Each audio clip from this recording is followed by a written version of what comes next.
Zdravo, sem Kristina Kočet-Hudra, prihajam iz podjetja T-Kopro. Da sem šla v podjetništvo pred 15 leti, je bilo mogoče eno naključje. Kot taka študentka magisterija sem ostala dejansko brez službe. Pa sem malo razmišljala, kaj bi, ali bi zdaj šla kot neka samostojna podjetnica ali bi si poiskala novo službo. In takrat recimo za mlade ful težko bilo dobiti neko perspektivno delovno mesto nekje.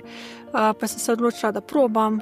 Moj partner, takrat mož, me je spodbudil, pa se znaš nekaj delati tudi pri SP in se je dejansko začelo na tak način.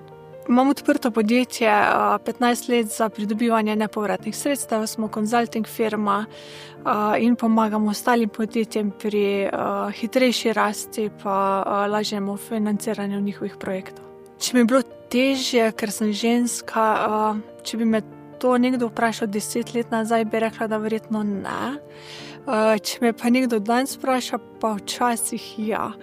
Zdaj, zakaj recimo 10 let mogoče nazaj ne, ker smo delali tudi na nekih manjših projektih, pa se to ni toliko čutilo, da bi zdaj bil, da ne bi bil recimo dovolj sposoben ali pa kaj, ampak zdaj smo pa zrasli v nek tak korpus svet. Tu se pa vidi, da mogoče imajo recimo čisto iskreno moški malo večjo veljavo ali pa večjo vlogo, vendar če imaš nek tudi tak širši krog ljudi, ki ti pomaga, je dejansko lažje. Ker sem ženska, da bi se zdaj mogla k čemu odpovedati, jaz bi rekla, da ne. Sem tudi mama, imam 3 otroke, imam psa, mačko, kar pomeni, da sem tak kar aktivno družinsko življenje. Je pa res, da se odpoveš mogoče vseeno delu družinskega življenja kot takemu, če imaš pač službene stvari, je velikokrat prioriteta, da to dokončaš, narediš, in je mož recimo tisti, ki je pač prevzel mogoče dobršen del družinskih obveznosti doma. Najtežje na moji poslovni poti je mogoče, ko postaneš, pač vsej meni, ko postaneš mama, pa potem recimo a da zdaj prednost službi ali biti reči doma, ampak se mi zdi pomembno, da veš, kaj te tudi veseli, zaradi tega, ker si en tak celostni človek, ne samo zaradi družine, ampak tudi zaradi nekega posla, ki te lahko izpopolnjuje. Bom rekla mogoče to, kaj drugega pa ne. Moja največja zmaga v poslovnem svetu je, da delamo za eno tako recimo korporacijo in smo mi ena taka manjše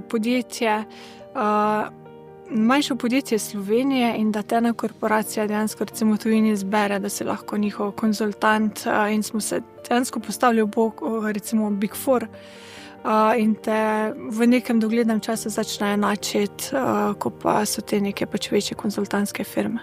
Večkrat se meni zdi, da si podjetniki vedno rečemo to odgovornost za zaposlene, pa pri nas potem tudi za stranke pa projekte. Vendar po drugi strani pa je treba tudi razmišljati, da je vsak človek odgovoren za sebe. Kar pomeni, da je moja skrb recimo za nek celostni razvoj podjetja, kar se pa tiče potem vseh ostalih stvari, pa se mogoče včasih preveč sekiramo za neke stvari, na katere nimamo vpliva. Pa to zavedanje, da tudi ostali morajo poskrbeti za sebe in ne samo mi za njih. Na začetku edina stvar, kar bi si svetovala, da bi dvignila cene. Bom rekla, ko si mlad, se mogoče ne ceniš dovolj in se ti zdi samo, da je mogoče nekdo pripravljen nekaj plačati, recimo v našem primeru za našo storitev, in niti ne pogledaš, recimo, kakšne imaš stroške, tako da, to je ena taka tudi za mlade, ko začnejo.